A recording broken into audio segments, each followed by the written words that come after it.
But the wonderful thing about being a writer is your job, you know, a writer in nonfiction trained as a journalist, your job is to be a quick study, to have an enormous sense of honor and obligation about getting it right, both to the people you write about and the people you write for and history itself.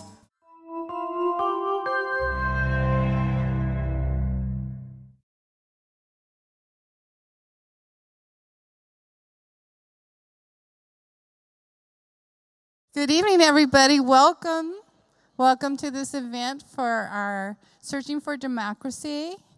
Now I'm forgetting everything. So, Searching for Democracy grant here that we've gotten here in Long Beach from Cal Humanities in cooperation with California Center for the Book, and also with cooperation with wonderful venue from the Bixby Knolls Expo Arts Center and Gallery, who is open for us today, so we were very grateful for this.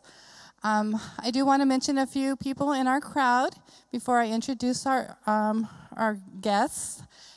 We do have our interim fire chief. Sargent is his last name, Chief Sargent. And we also have our president of the Friends of the Library. Joe Ray is here as well. Joe Ray Zuckerman. So we're very happy to have them. People will still continue to arrive, so make sure that you point out the chairs and make them feel comfortable. We're going to have a great discussion here tonight. I'm not going to do the official introduction for our author, but I will be introducing Marcia. I had the M right, but Marcia, who is on the board for Cal Humanities, who has graciously come to us to introduce our author tonight, and we're so excited about this event, and so excited about upcoming events we have with Chris Phillips and also with Jean Houston. So I hope you can join us for those as well. Thank you so much, and thank you for, a wonderful venue. As she mentioned, I'm a member of the board of the Cal Humanities, and I'm honored to welcome you all to this author and conversation event. Cal Humanities, if you don't know, produces, funds, and seeds cultural experiences like this one, and by supporting inspiring works, we encourage our audiences to learn more, dig deeper, and start conversations to help create a state of open mind. That's our new tagline for the organization. So please do check us out at www.calhum.org to learn more about us and to join our efforts. Tonight's event is part of the California Reads program. There are going to be nearly 600 events like this one tonight, and they'll take place in libraries, schools, and community organizations throughout California through November. I work at the Chancellor's office here down in Long Beach, and I know how much Long Beach and the Long Beach Public Library do marvelous connections and events for people. In particular, I'm an avid participant of the annual Literary Women, the Festival of Women Authors in Long Beach, that I think is one of the best things around. So it's with extreme pleasure that this partnership with Cal Humanities, the California Center for the Book, the Long Beach Public Library, this wonderful building, is presenting tonight's conversation with the author Rebecca Solnit. Yes. Whose book is fabulous. Thanks, Marcia. I don't think I need this to be on, but how do I turn it off? Let me take it back. Okay, take it back, Marcia. Why not? Yes. Good evening, everyone. I'm sure you have all set your cell phones to stun already, but in case anyone has forgotten, and if you don't want to turn your cell phone off, please make sure that the ringtone is something we can all enjoy. Okay, fair enough? Thank you so much for being with us here tonight. Our format is going to be a few questions, a conversation up here with our author, and then we'll have plenty of time for Q&A. But we will have staff members with handheld microphones, since, as you can see, we are taping this event. We are going to need you to speak into a microphone to ask your question or make your comment or deliver your diatribe. And so we will, when we open it up for Q&A, we'll make sure that you see where you can do that and be audible. So I'm delighted to be here with a really accomplished, distinguished, and most important, fascinating woman. Rebecca Solnit lives in San Francisco and has worked on environmental campaigns, anti-war campaigns, and human rights campaigns since the 1980s on local, national, and international levels. She has degrees from San Francisco State and UC Berkeley, and her writing has appeared in many, many publications in print and online, including at the wonderful website tomdispatch.com. The creation of Tom Engelhardt, is it? Mm-hmm. Yep. Her books include, there's such a marvelous range of things that Rebecca has grown interested in and has written about. So just some titles to give you a taste. A Book of Migrations, Some Passages in Ireland. Wanderlust, A History of Walking. A Field Guide to Getting Lost. Hope in the Dark, Untold Histories, Wild Possibilities. River of Shadows, which won a National Book Critics Circle Award. And my new favorite, Infinite City, a San Francisco Atlas. I just couldn't resist bringing it because it is essays and marvelous imaginative maps about the culture and history and geography of San Francisco. And the Bay Area. And the Bay Area. We were at the book festival yesterday talking up the possibility of a Los Angeles Atlas, so stay tuned. Oh my, applause already, fabulous. Rebecca has received many, many awards, including a Guggenheim, a Lannan Literary Fellowship, 2 NEA Fellowships for Literature. In 2010, Utne Reader magazine named her as one of the 25 visionaries who are changing your world. I think I will ask her about that. And our California Reads selection, A Paradise Built in Hell, began as an essay in Harper's Magazine entitled The Uses of Disaster, Notes on Bad Weather and Good Government, which went to press the day that Hurricane Katrina hit. The resulting book was named a Notable Book of the Year by the New York Times Book Review and a Best Book of the Year by many national publications. Are you a visionary who is changing our world? Do you think of yourself as a visionary? Do you think of yourself as a writer, a journalist, a gadfly? I'm a writer, I'm a journalist. I'm sure there's a lot of people who think I'm a gadfly and wish they had a fly swatter. And visionary, it's not my job to put labels like that on myself. It's other people's. So, I'm not going to refuse it, but I certainly wouldn't label myself that. That would be immodest. Okay, very good. For one thing.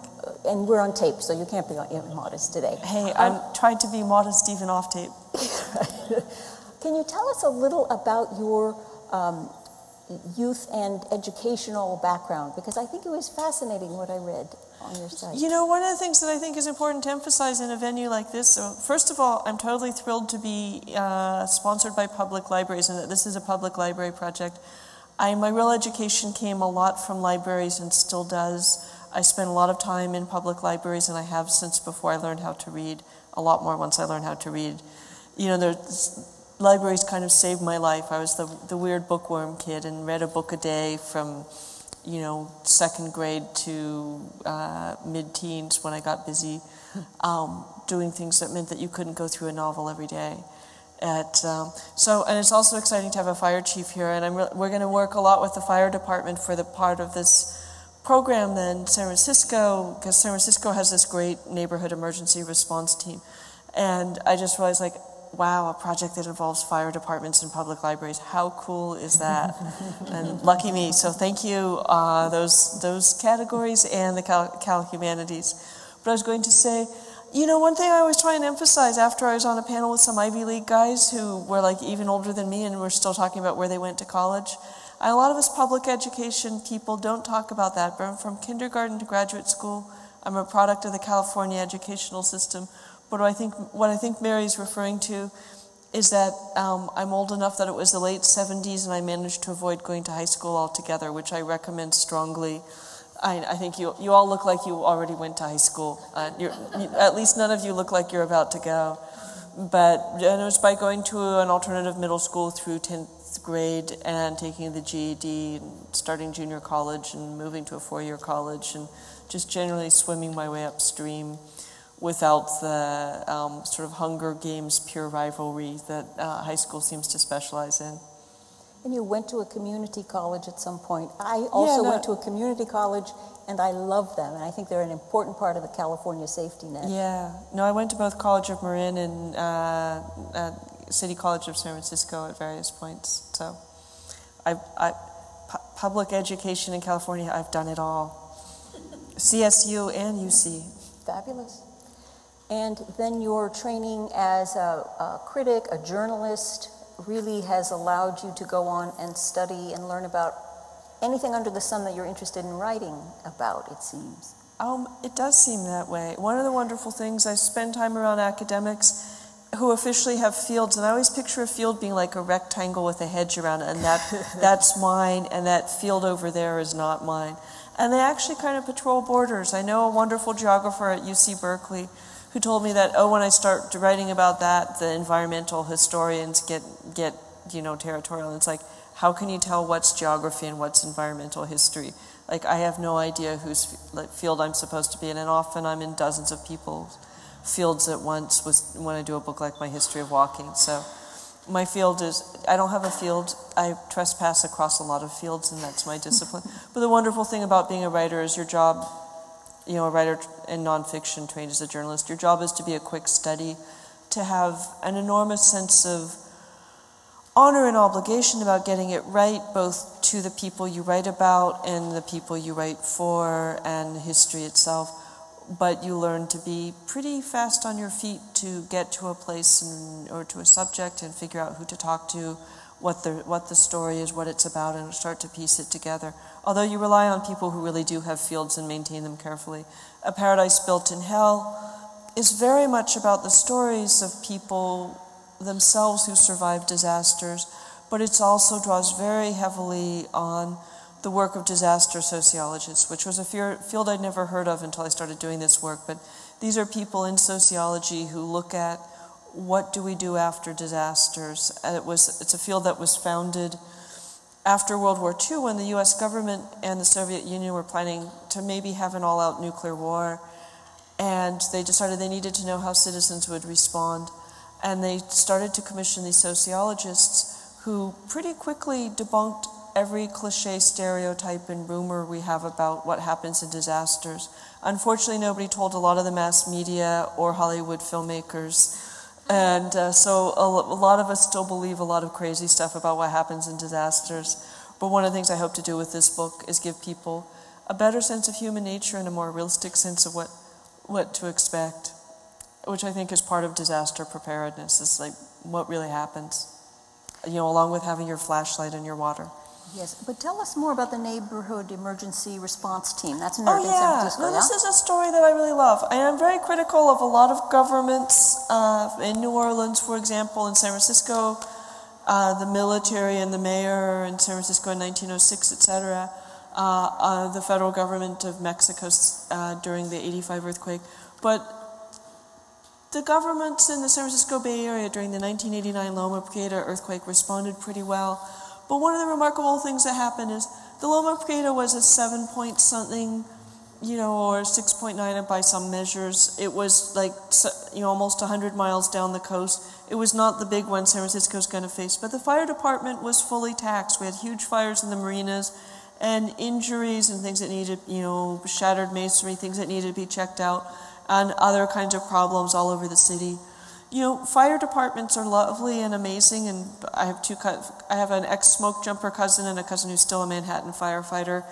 I think they're great. But the fire department of San Francisco realized after this was over that they had not had enough, they had been taxed to the max and then some for this pretty moderate event. There was no way when we have the big one that they can deal with it. And if you have 25 fire stations, maybe they can deal with 25 fires. But in the big one, in a city the size of San Francisco or Long Beach, you might have 250 fires.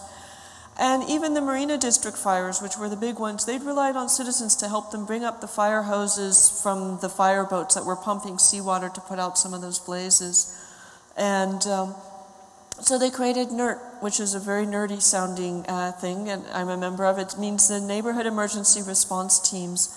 And they train citizens, give them badges, vests, hard hats, flashlights, safety manuals, etc., with the idea that when the big one happens, they have to work with the citizens as, as collaborators, and that they have to trust us. And that's kind of a beautiful thing, because the citizens in earlier disasters and disasters elsewhere have been treated as the enemy, which has created a second layer of disaster. And one thing that's really important in looking at something like Hurricane Katrina is, if New Orleans had only been hit by a hurricane, that would have been such a lovely, lucky thing.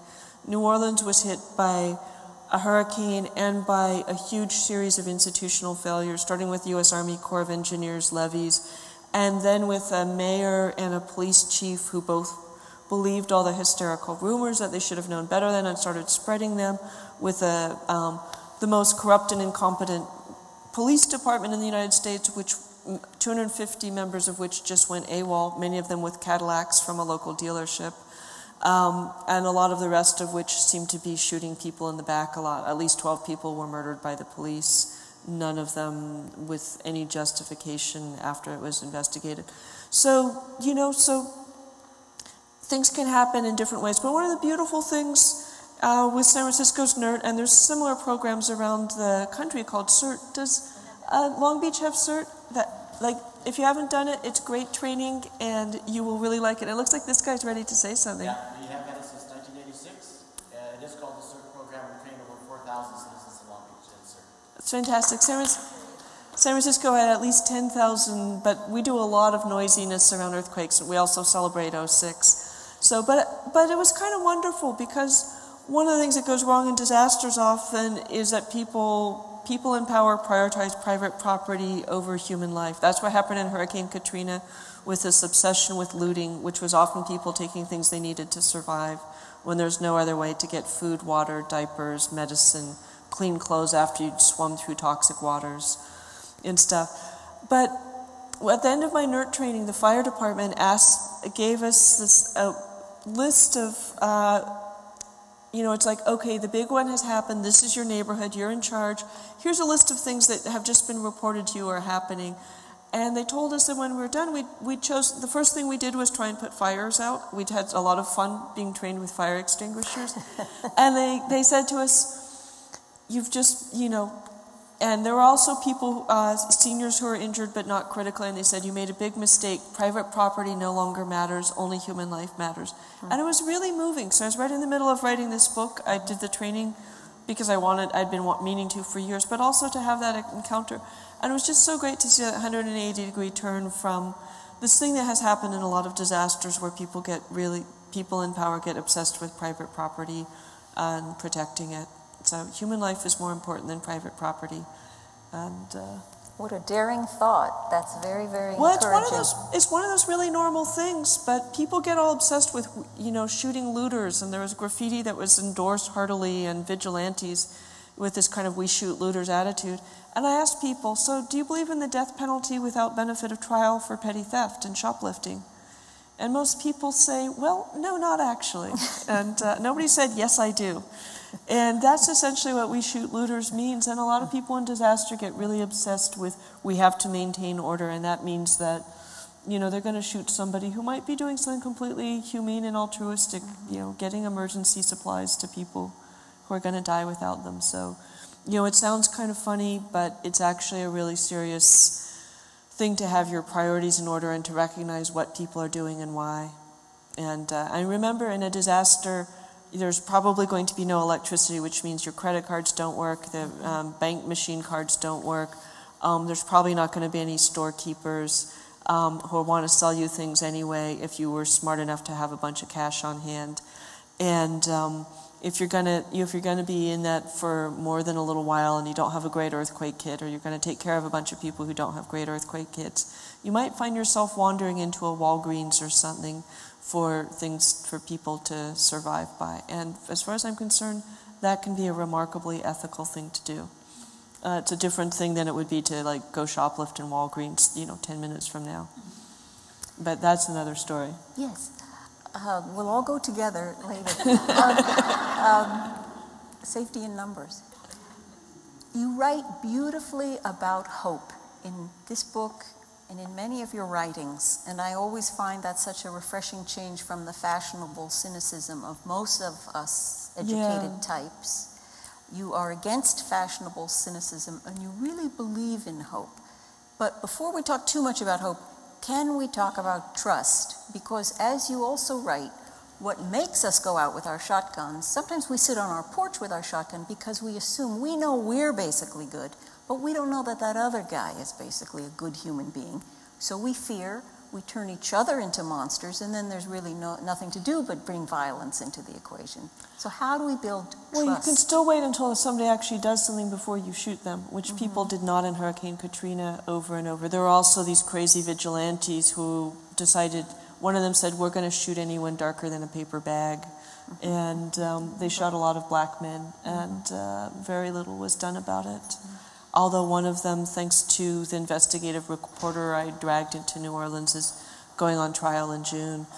But the trust thing is really interesting. What was exciting for me when I started to really understand disaster, and what started me on this project, after the Loma Prieta, I was like, people seem to be having a really good time. And you ask people sometimes what they were doing in Loma Prieta, and their face lights up, and they're saying, oh, it was so great. Everybody came out and barbecued the meat that was going to spoil, and it was kind of like a block party.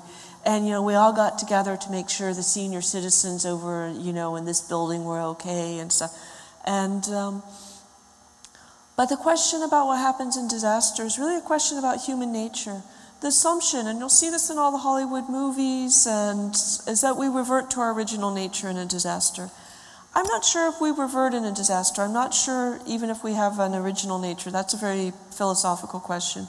But what I do know from every oral history I've read from, 60-something years of disaster sociology and being people on the grounds, interviewing, looking for exactly what happened, is that most people behave really well. Most people are generous, brave, altruistic, and more than just altruistic, which means like not being selfish, and that sometimes people even give up their lives to rescue others or put their lives in tremendous danger to rescue people. It happened in the Halifax explosion in 1906 and the Mexico City earthquake and Hurricane Katrina and stuff. And so what was really amazing to me, and I didn't expect it, is that you get this window onto human nature.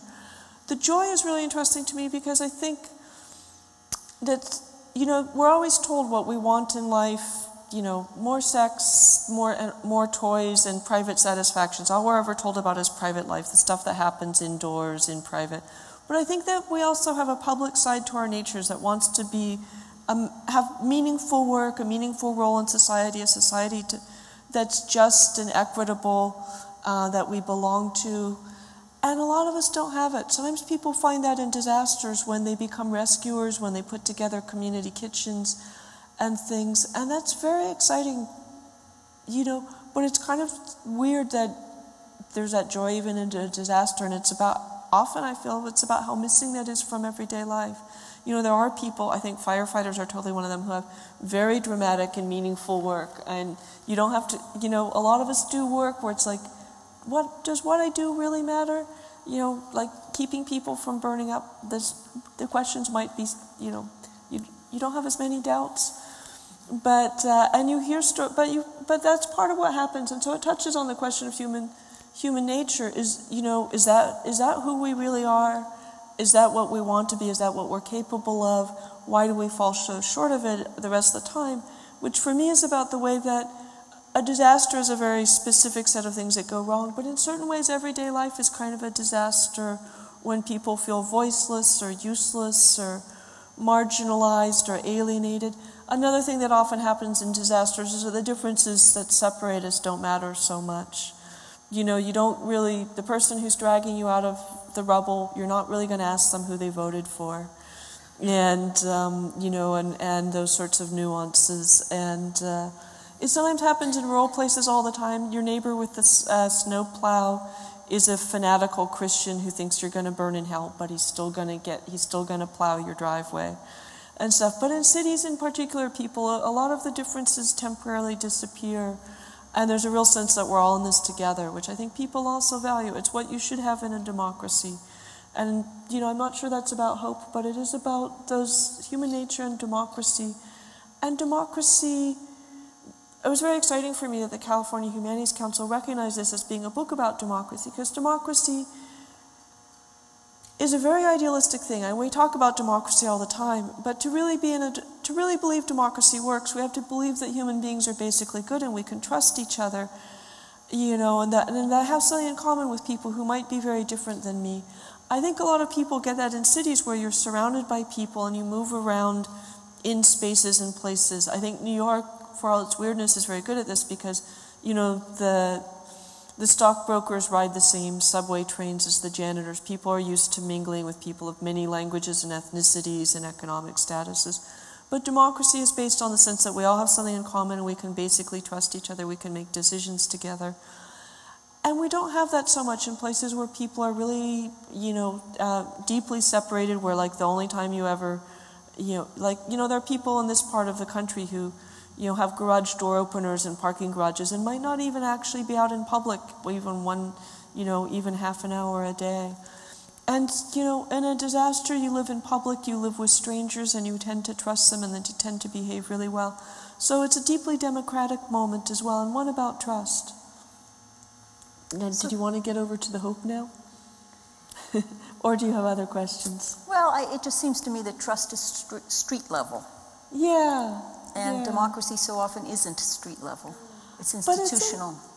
But the great democratic moments often take place literally in the streets. That we're often told democracy is you go in the voting booth once a year or something. But I think democracy is often something much more passionate and intense than that takes place in the streets. I think, revolutions and uprisings, but also movements like the civil rights movements. And the civil rights movement involved lots of people in public spaces, in parks, in streets, in marches, in the Birmingham, is it Birmingham to Selma? I'm suddenly going blank, but, that we're often told democracy, it's in your head, it's policy, it's government, but it's very physical. It's about people coming together in public space. And even, I think that things that are often very recreational and festive, book festivals, Mardi Gras, street festivals and parades and things, really are where people experience being a member of civil society, which is that you feel like you're part of something bigger than you, that you have something in common with these people who you don't know, that you belong in some profound way, because it's very much about belonging.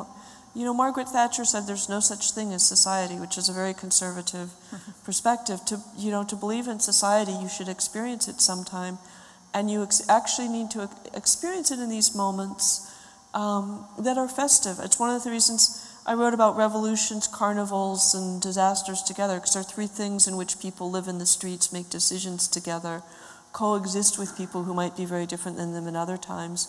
And really, and the old kind of Calvinist, Puritan people didn't like festivals because they wanted us to be productive all the time, and that Puritan work ethic way we all know about. But what carnivals and festivals produce is a sense of belonging. They produce civil society itself. They produce all kinds of things. I might be fonder of direct action in this nonviolent direct action in the streets than some of you, but there is often this very beautiful moment that's similar to disaster and carnival, where people feel a tremendous sense of belonging and connection.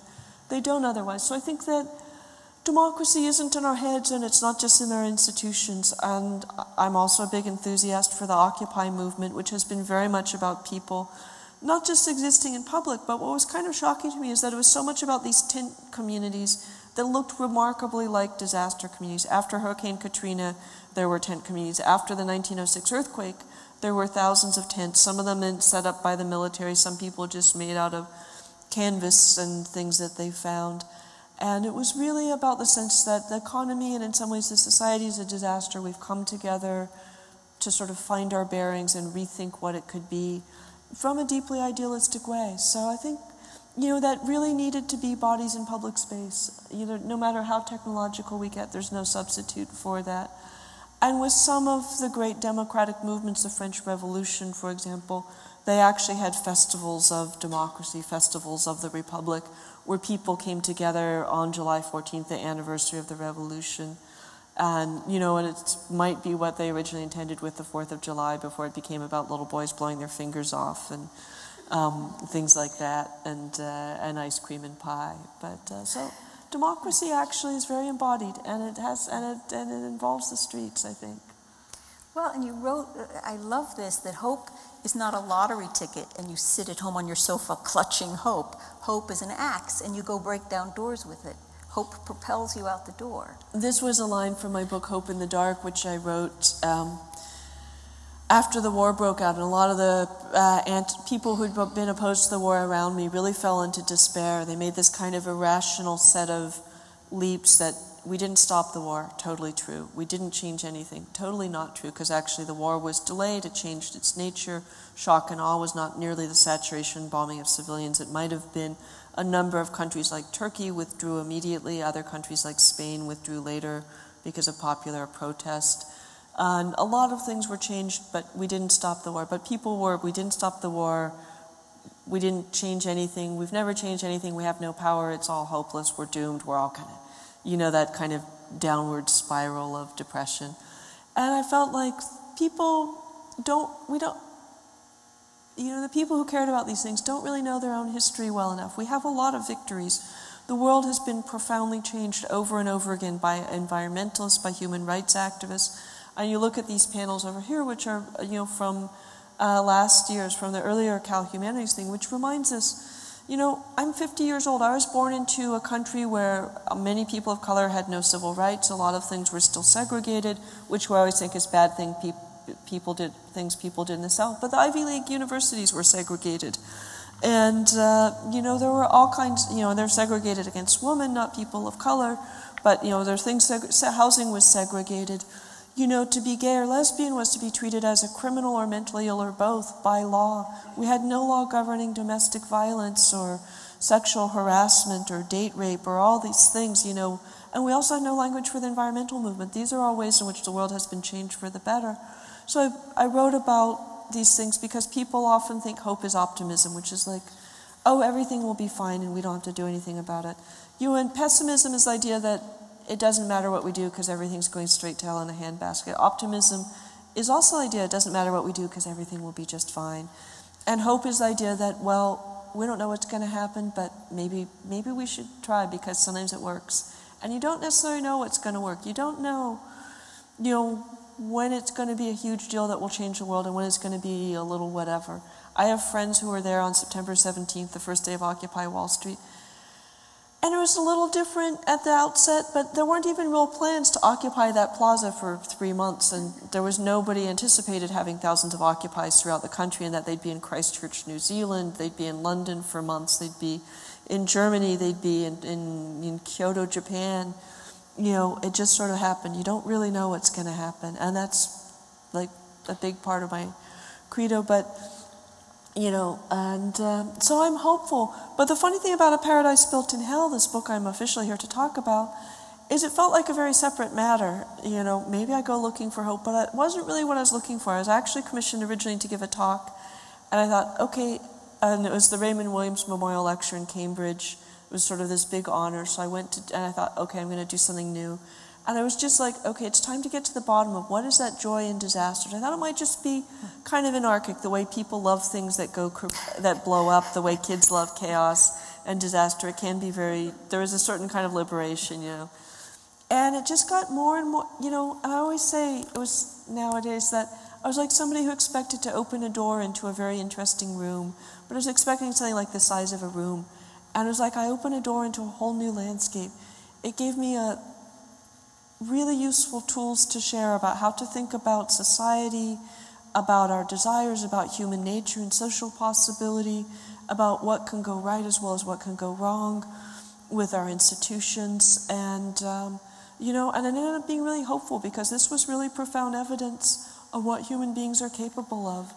And you look at something like Hurricane Katrina, I've just talked about what went wrong, but I'm really talking about maybe a few thousand people when you count, the major political figures, the governor, the mayor, the police chief, the cops who did terrible things, the people in the media who spread rumors and lies and didn't abandon all journalistic standards when they claimed things that weren't happening, like that people were shooting at helicopters trying to rescue people. But then you look at what also happened simultaneously. I don't know if any of you have heard the Cajun Navy, but there was one really great politician, and there are a whole lot of just great neighbors. New Orleans is down in the bayou country. Everybody in the countryside owns a boat. A lot of them are fishermen and fisherwomen. Thousands of those people, even while they're being told that these were scary, crazy people who are going to shoot you. So a lot of them were wearing guns, but they there was bumper-to-bumper traffic with boat trailers of people trying to get into New Orleans the day after, and that's why more than 1,600 people died in New Orleans after Hurricane Katrina. It's imaginable if we were like Cuba and we'd had 100% evacuation, nobody would have died. It's imaginable it could have been really different. But if you think about the thousands of people who are already in New Orleans, the thousands of people who came in, and the probably 1 million people who've come in as volunteers since, you see how different the outcome should have been. Thousands of people were rescued by boat, maybe tens or hundreds of thousands. Nobody's ever measured it. Okay, there weren't hundreds of thousands, but maybe many tens of thousands. Hospitals were evacuated. The National Guard was not willing to let people evacuate because it was a safety concern. And so there were guerrilla evacuators. There's a father and son from Texas who were like good old boys wearing pistols, but they were getting people who desperately needed to be evacuated out of Memorial Hospital out. Remarkable things happened, and that was what the majority was. Even though I know about the terrible things that people did, they were the minority, and the majority was remarkable. And then there was this thing called hurricanehousing.org that MoveOn set up.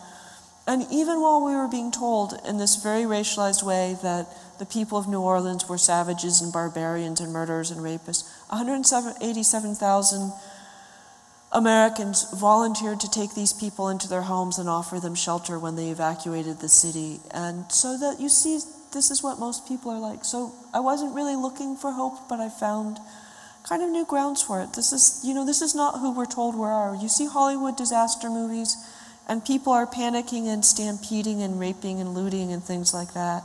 And the best thing I got to do with this book is talk to people who'd been through disasters, which was really moving and amazing. The worst thing I had to do for this book is watch a lot of Hollywood disaster movies, like Earthquake, which is so terrible. Charlton It takes place. Heston, right? Oh yeah, and in disaster movies, like everybody of my gender is usually waving their arms and needs Charlton Heston to rescue them. And we're not just running, which is actually often a really smart thing to do. Like if the Twin Towers are going to collapse and full of like this toxic cloud of dust is coming at you, running fast is not panicking. It's really smart. And except that, but in those movies, the women are panicking, that, some of the men are raping and looting and stuff, and it's just, human beings become monsters. And that's a pretty grim view of human nature. And it's pretty interesting to find out that actually most of us become the opposite, and we do pretty remarkably well.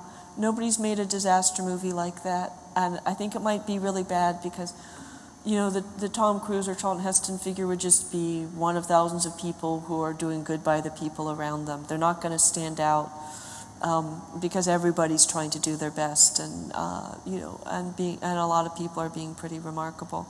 Yeah, that would be a terrible movie.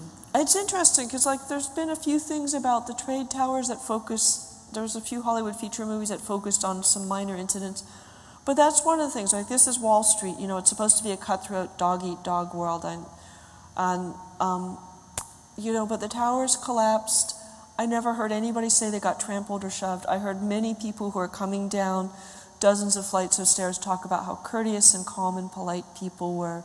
A quadriplegic accountant was carried down 69 flights of stairs by his co-workers. People coming down were offering water to the firefighters on their way up. People were helped and rescued, and it was just extraordinary.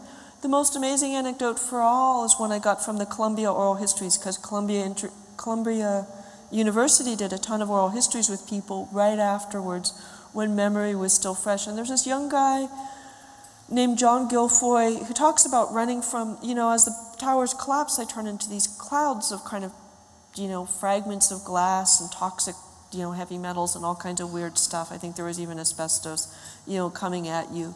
And he says, you see this stuff coming at you, anybody gets caught in it is going to die.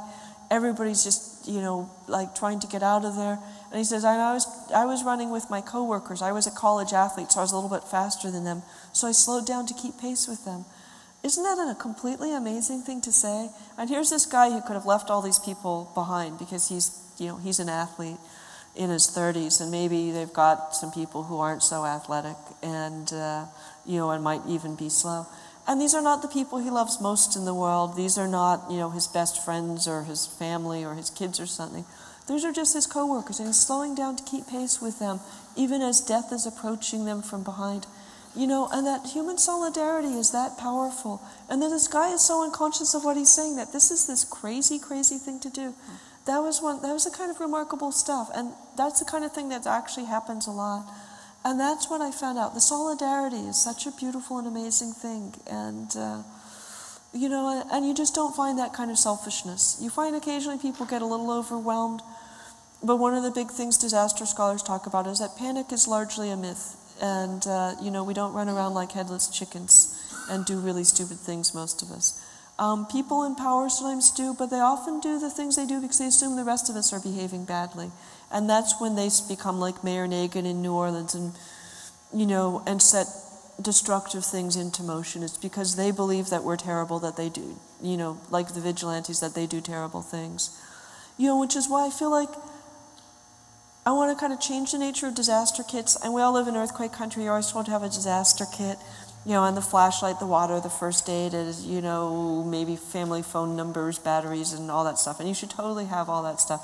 But I also think the first aid, the disaster kit is having a good sense of what's going to happen and what you're going to do, what people around you are going to do. And maybe making sure that the people in power have good plans too, and that they're well informed, and that they're going to make good decisions. You don't really want the LAPD, misinformed about what people do in disasters, or thinking that property is a higher priority than human well-being. Because you see over and over in Haiti, in New Orleans, in Mexico City, people are still trapped in rubble or stranded. And they're protecting private property. And I think it's really important that, we've defined the earthquake kit as like what's in your head, what's in the plan of your, your governing bodies, etc. Along with the flashlight and the water. When you had your extensive trip to Japan recently, traveling all around the anniversary of the tsunami, doing new interviews, I guess, and new research. Did you find cultural bases that gave you hope for future disasters there, things you can learn in terms of what we can do in California? Yes and no. I think California is the second best prepared place for earthquakes in the world. I don't know that scientifically, but we're pretty damn good. And when I was in the Abruzzi district in Italy, where they had the big earthquake in 2009, people said to me, if this was California, nobody would have died. But Japan is even better. They have a really thorough tsunami warning system and drills, and a whole culture where people know what to do. And they have early earthquake warning systems. An earthquake sends, I think it's an S wave first that can be detected before the P waves, which actually do the destruction, happen. So you get several seconds of warning, which is not a lot. But imagine, like, if we had 10 seconds here, we could go out in the middle of the street, we could turn off the power or shut off the gas. We could make sure anybody in a wheelchair is okay. And, if we were going to be in a building that was going to be completely black, we could figure out a lot of stuff. So Japan has all that stuff. Almost nobody died in the earthquake, which is pretty remarkable. It was a 9.0, one of the 5 biggest earthquakes ever recorded. So a lot of people died in the tsunami, and it was partly because it was a really big tsunami. I didn't really understand until I went there that it was, at its highest, the water was 140 feet high. And imagine a wave the height of a 12-story building. And, everybody understands to evacuate. Some people thought the seawalls were going to protect them because they built a lot of seawalls in the last few decades, and almost every seawall in the tsunami area was overtopped, and it didn't protect people. And some people evacuated, but not high enough. And but they do have this, you can say a lot of things for them. They have this great culture. And so when it comes to the earthquake and the tsunami, you can really admire Japan. And then there's the nuclear reactors, and there's nothing to admire there. And that a lot of things have been terrible and divisive. It's because the government and the nuclear industry are kind of in each other's pockets that there was all kinds of, it was like the BP explosion where they took safety shortcuts to make it more profitable. And, people lost their lives in one of the important natural regions of the world. and the people who live there and the wildlife there was trashed. And, so there was lots of things wrong with the nuclear power plants, and they knew that there were things wrong with them, but it was a kind of a crony system. So, and then the government covered up the extent of the radiation and didn't give people the information they needed, and they're still not. And they don't demonize people the way that, it's a very homogenous society, and so there's no demonization. There is a lot of pressure to conform. There's a lot of there's this expression, gambare, which means, it's like Nike's just do it. It means kind of like, have a good spirit, yeah. And it doesn't officially mean suck it up, but that's what it sounds like when people get told over and over to, just put a good face on it. And then the cost for dissenting can be very high. I saw very moving footage of a woman testifying in front of government ministers that in Fukushima, the radiation-affected district or prefecture, some children from a mother who had already found out that she and her children were testing positive for cesium radiation. She told her children not to drink the milk at school, so her children refused to drink milk, and they were brought in front of the class and humiliated by their teachers, and a woman testifying to the government ministers said they were treated like traitors during the war, and the government officials were like chuckling at her like they were amused and stuff. And so the cost of dissent is really high. One thing you can say for our society is that it's made up of a lot of different people. We're used to sometimes being, piping up and being a little bit abrasive, not always being part of the crowd and stuff. Like, there can be costs. I've met people who lost their jobs in the Midwest for speaking up against the war, in 2003 and 2004. We punish dissent sometimes, but so that's one of the ways in which it's not such a great thing. And the disaster's ongoing, the radiation's ongoing, and there's a real sense that, people are not being told what's safe and what's not, and so citizens are becoming, but it's also very much like other disasters in which civil society is doing what institutions are not.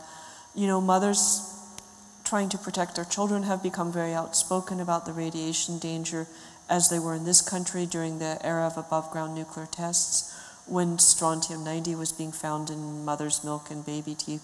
Citizens are getting the equipment to test food and mother's milk and other things, water for radiation. And, it would be great if there was more going on, but there's definitely some things going on. And there's been a deep rupture, as there often is, between government and people. And you can think of Japan before the earthquake.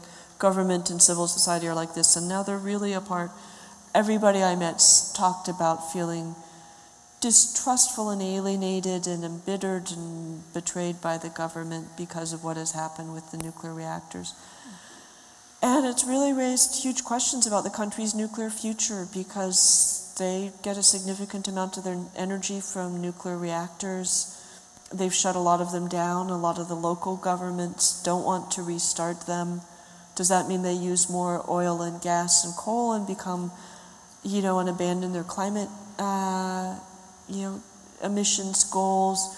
Do they just go into a decline? Do they, So they're really a country in crisis, and it's one of those things where the tsunami and the earthquake are nobody's fault. It's nature itself, and people are speak very beautifully about their relationship to nature, and when that this just happens and they know it, and the ocean remains beautiful and nature remains beautiful. But the nuclear thing, it didn't have to happen. It shouldn't have happened at all. The response could have been very different, and that's where people feel bitter and betrayed, and where the country's really in crisis. While my colleagues, I think this would be a good time for you to get your microphones and stand up. Will you please motion to my colleague if you would like to ask a question, and we'll get you lined up while I ask one more question of Rebecca. I'm really interested in how you want to explode these definitions that our politics is left, and if you're on the left, you believe certain things, and if you're on the right, you say those are old seating arrangements from the time of the French Revolution, and really, it's not left and right anymore at all. Maybe it's big and little. Maybe it's top and bottom. Yeah. And do all of you know where our terms left and right come from? They come from the 18th century on another continent, when the French assembly after the revolution divided up, the more radical people sat on the left side, so that's where we get the term leftist, and right wing from. And it's supposed, and I think that there's a lot of ways that left and right don't explain our political orientations, and that if we abandon the official language, we often find that we don't disagree that much, we don't dislike each other that much, but we don't really have new structures. So that's what Mary's referring to. It's something that I've been interested in, is what do we really have in common? And there's some wonderful things, like I think in Nashville, the Occupy movement invited the Tea Party over for a conversation, and that sometimes there's things that might happen on both sides, or things that both sides might agree on, or if you don't frame it as a left-wing issue or a right-wing issue, it might change shape a little bit. And, it's not necessarily a useful way to divide up the world. But it looks like we might have some questions. Yes, ma'am.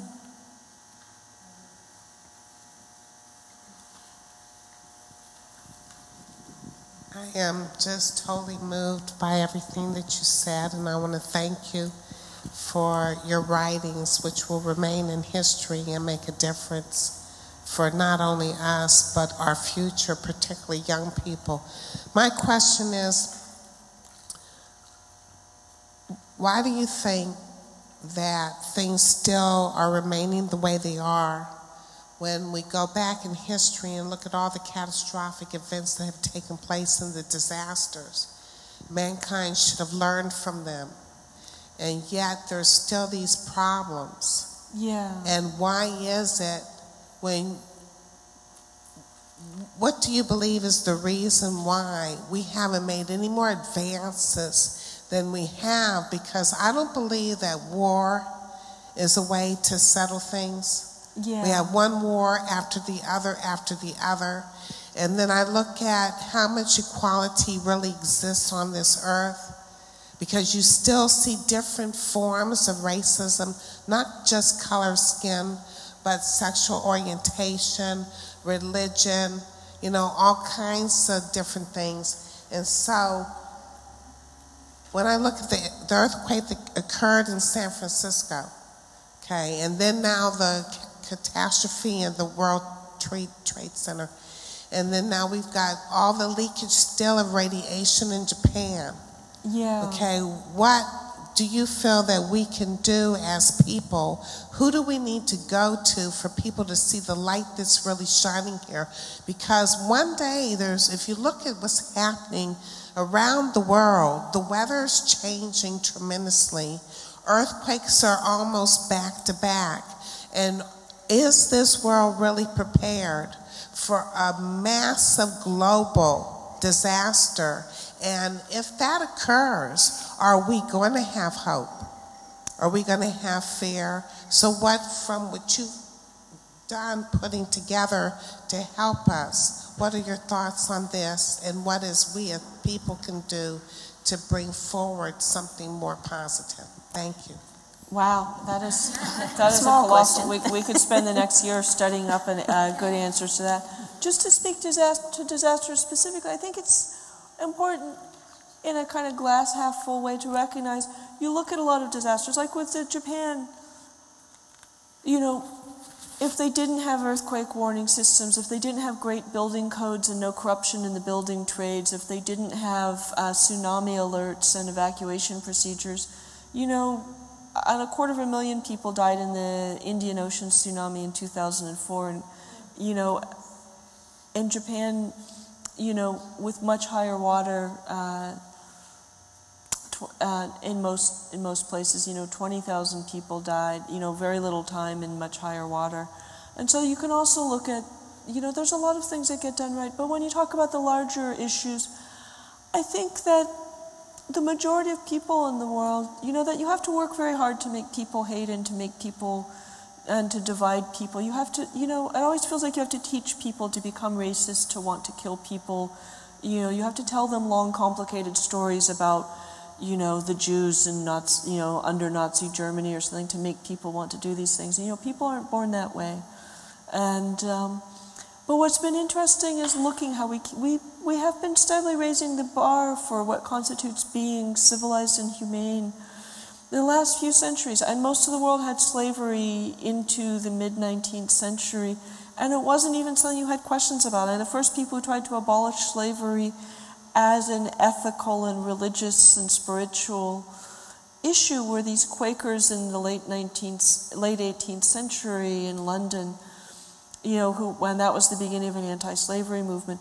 It's interesting, when I was driving across LA, I was listening to a program about a newspaper in Iowa that's devoted, for the first time, its entire front page to an editorial that's against school bullying.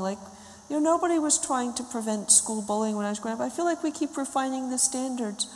When the founding fathers thought they were founding a democracy, we all know it was democracy sort of for white men who own property. And then we keep expanding the circle and raising the standards for who's included. And it's really moving to me to see more and more arenas where people are just being more conscious of who's affected and what they're, raising higher ethical standards for how we behave around, how we treat animals, or how we treat people far away, or who raises, how the people who pick our food or make our clothing are treated and stuff. There's been a lot of remarkable movements around that. And it does feel, that a lot of kind of everyday brutality, 200 years ago, horses were being beaten to death in the streets, and that was kind of routine, that they just stop or worked to death. People were being worked to death. That a lot of places, your punishment might include public mutilation, which is still happening in some Sharia law places. But there's we keep raising the standards. And you raise climate change, which means there's a lot of stuff we don't have a lot of time for. And I just spent a week with Bill McKibben, so I feel climate change is about everything else, because everything else depends on it. And we are in this crazy era, but a lot of people are trying to do right, and it is making a huge difference.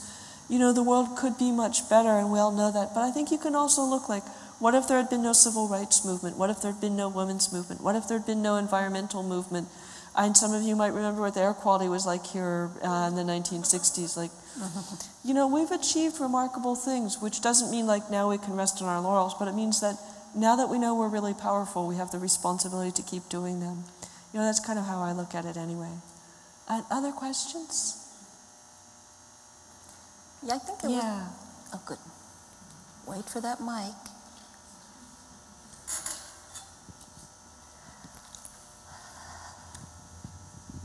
I found your entire talk very, very interesting. Thank you. And obviously you're intelligent and have done a lot of research.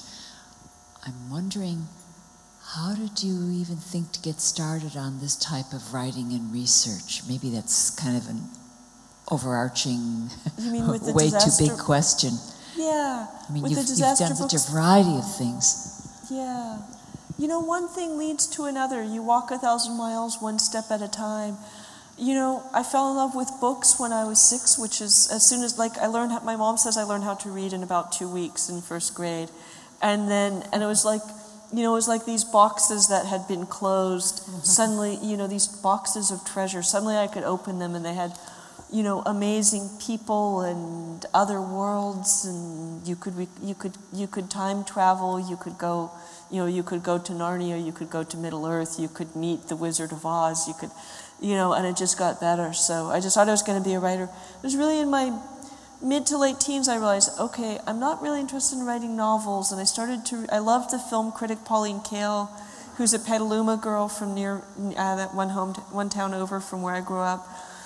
I started to read George Orwell and Virginia Woolf's essays and things, and just, and I got an English degree, which taught me how to read carefully and really helped me learn how to think, but it didn't teach me how to write. So I went to the journalism school at UC Berkeley, which was really great training. I think a lot of people in my shoes might have gone to creative writing program, who are 20, 21 now, might go to creative writing programs. But journalism school was great because it taught you about being resourceful, how do you get the story, get the interview, get the facts right. And it taught me a tremendous sense of ethics, that what you do is very powerful and it matters.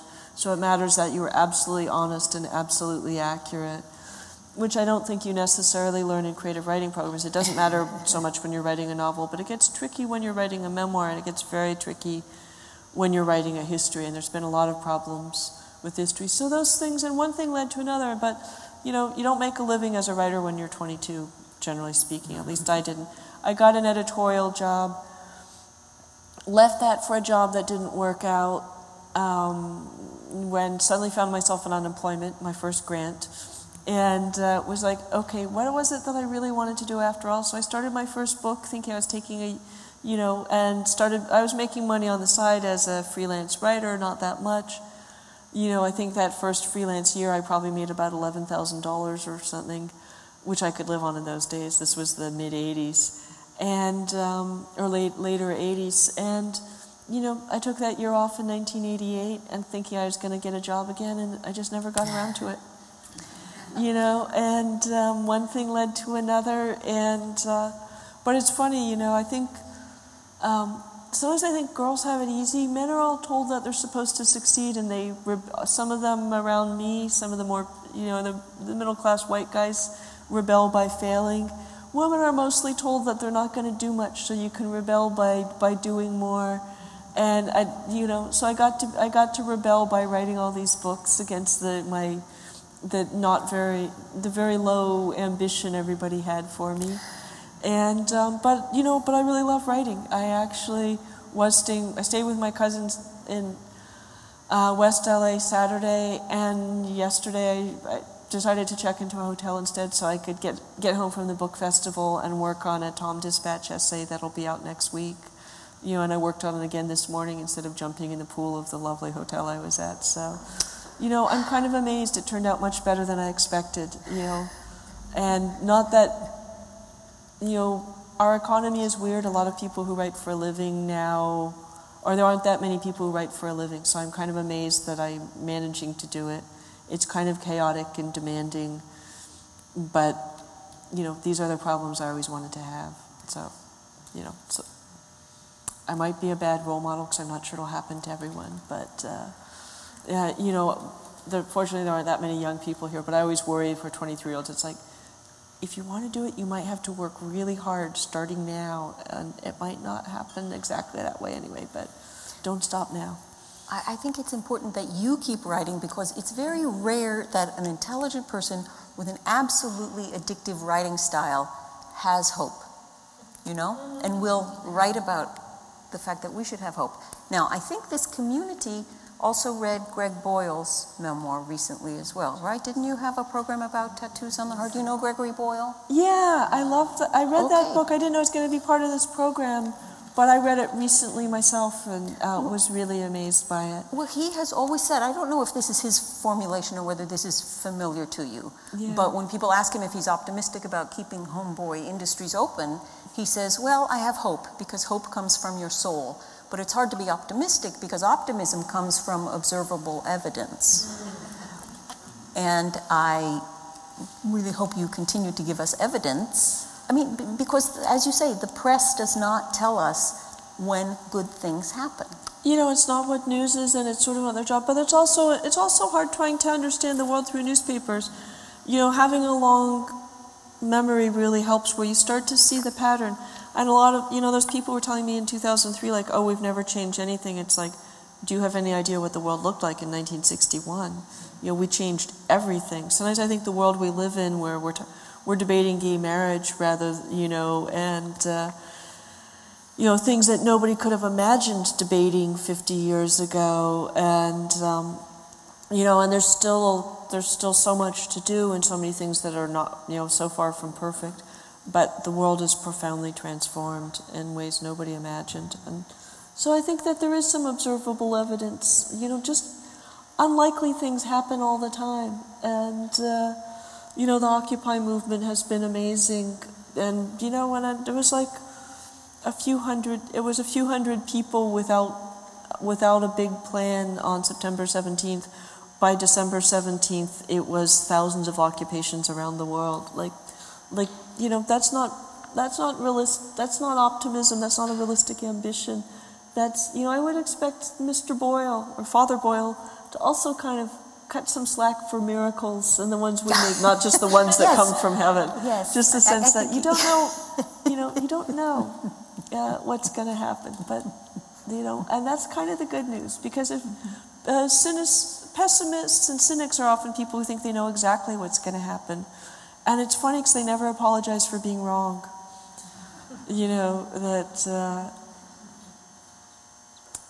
That they'll say like, oh, it's going to be like this for the next 1,000 years. And then like 3 years later, the country changes its priorities or its beliefs, or it decides, hey, that war wasn't really the greatest idea we ever had after all, or something.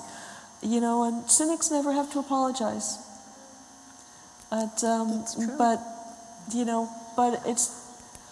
it's very comfortable, but I'm not sure it's fun. I know it's kind of funny because I went around talking about hope a lot, and I joke sometimes that cynicism is a black leather jacket everybody looks good in.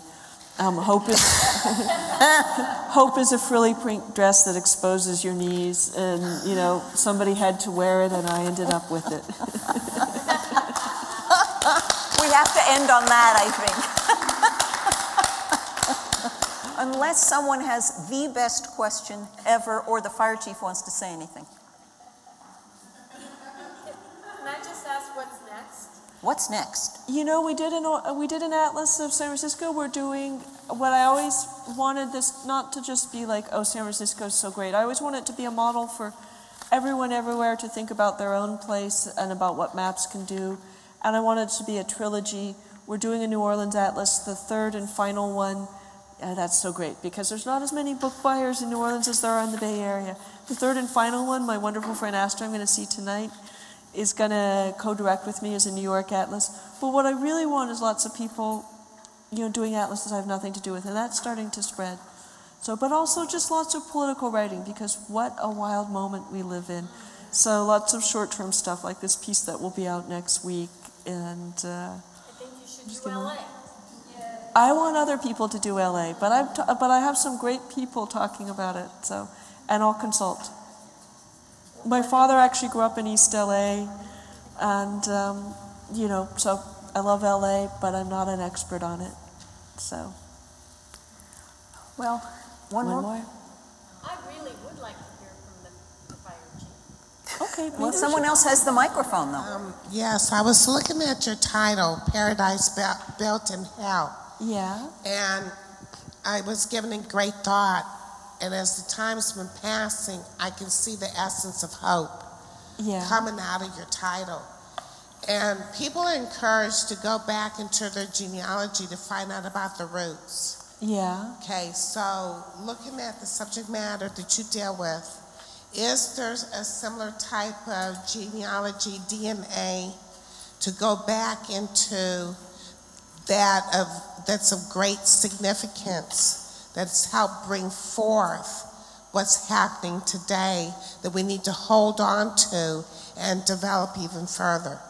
You mean like a genealogy of Genealogy, ideas? I'm talking about societies, like certain times going back, maybe like in the year 1600, or significant people, concepts. Because I think we got here today, from the hell, like if you say, to bring forth the paradise, so to speak. Yeah. But what are the major things that have occurred that you feel have great significance to make that we can hold on to and use to try to help maintain having a paradise?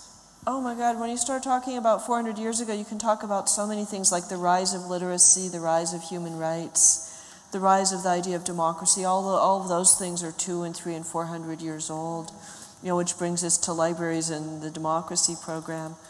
And, but that's such a huge question. I think I'll just stop there, because I could give a huge answer, but I think you probably all have ideas about that. We all live within culture, which is constructed by what came before us, and we all create culture, which is what people will live in after us. So that there's enormous histories for like, how do we end up wearing the kinds of clothes we do? Why do we eat the kind of food we do? Why do we design cities the way we do? Why do we speak the language we do? That all of these things have histories, and I'm somebody who always to understand the present, you look at the past, and so I do. And but this is where libraries are so helpful. How do you do that? Books, and they're free. So, and I think having the fire chief close out would be wonderful. I think so. First of all, I would like to thank you for your work. It is nice that someone highlights the good things that can happen out of disasters. I know for us in the fire service, we do go on the larger wildland fires is where I see it the most. Yeah. Where the media will go there and they'll talk about the death and the destruction and the bad things that happen. But what they don't showcase is all the good things that happen. Out of the communities that either threaten of losing their homes or do lose what they have, those communities, as you alluded to, they do get together and they do have large barbecues and things to help everybody and give everybody support, find out what they need. You see large groups of people that maybe they lived in the same community for years and never did anything but wave to their neighbor when they went by. And now, through that disaster, they became very close and really reached out to help their community. We see it on a much smaller scale here in Long Beach when we have smaller events that happen, everybody groups together. But the media doesn't really focus on that. They focus on what kind of sells in the media, which unfortunately is a lot of the other things. And for our community here, we really are very, very well prepared. And it started back in 1933 when we had the big earthquake here. But we do have a very robust system. We have a disaster management bureau that gets together every month and talks about how to handle various large-scale emergencies. And we plan through those. We do have a CERT program that does help people, exactly what you talked about, not just how to survive those 3 days or that week, but what can you do to help and become a volunteer in your community to really move it forward. There's a lot of really good things. We're metropolitan medical response city, so we have large caches of medical supplies. There's a lot of things that are happening behind the scenes to help people survive these larger scale things. So I wish more people like you would really focus on the good of humanity and help people reduce their anxiety, that people are basically good and will help their fellow human beings. So thank you for your work. Thank you. Well, thank you all for being here. I feel optimistic, and I think we should all go out and occupy ourselves and look forward to a bright future. Thank you again, Rebecca, for being with us.